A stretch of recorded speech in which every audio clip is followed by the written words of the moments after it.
Hi guys, rubber band powered car time again. This was supposed to be a sort of a 5-minute job just for a bit of fun, and I've had problems with my 3D printer, or more specifically the new filament that I've been using. It looks like I've got myself a bad batch of filament. Instead of taking maybe a few hours to print, I've taken 2 days just to get these little basic bits here. And even these don't look good. If we look up close, you might see there's layer lines in there with holes in them. So this will probably fall apart rather than actually work. But we'll give it a try. The idea was I was going to reuse the basic design here, which I'd done just to stick this on the bottom of a tin to make a rubber band powered tin. So axle holes there, that just sticks on the bottom of the tin, rubber band there, round the axle, and away you go. So that I've just remodeled to go on there. This print is absolutely fine. That print is awful. Never mind. That's just me getting upset about problems. What we have here is a cake tin that I picked up in a charity shop for £1.99 quite a while ago. Wilton Industries, China, it says on there. 2001. I just thought it'd make an interesting project to make a radio-controlled car out of, or something like that.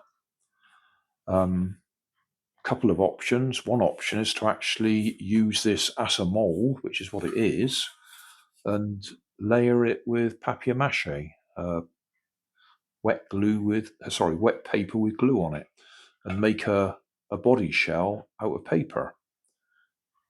So that's sort of the long-term idea. But in the meantime, I thought I could just make a rubber band powered car out of it by putting a simple chassis inside it, which is what this is about. That's going to fit in there. I'll either hot glue it, or I might just use blue tack just to hold it in place. That'll give us just enough clearance using these wheels and axles. That'll just run, and we should be able to get a rubber band powered car out of this. As I said, it was supposed to be just a quick episode just to make use of it and have a bit of fun.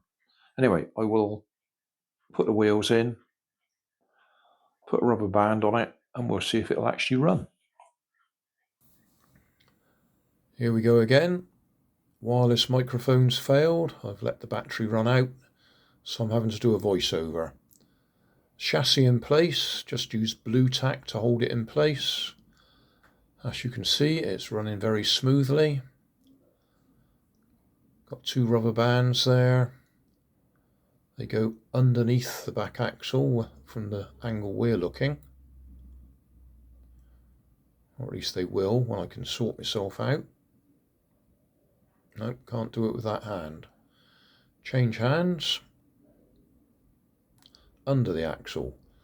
Roll it round so it goes over itself. That holds it in place so we can wind it up.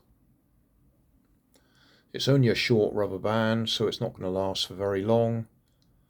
But that should be enough to go the distance in the kitchen, as long as it freewheels well. There's a fair bit of mass there, so it should be okay.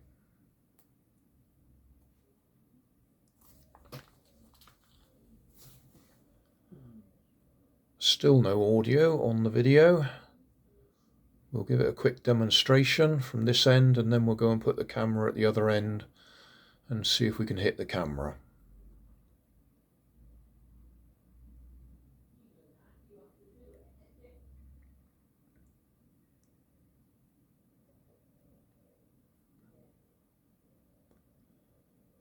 Line it up, and we'll carry the camera and chase it.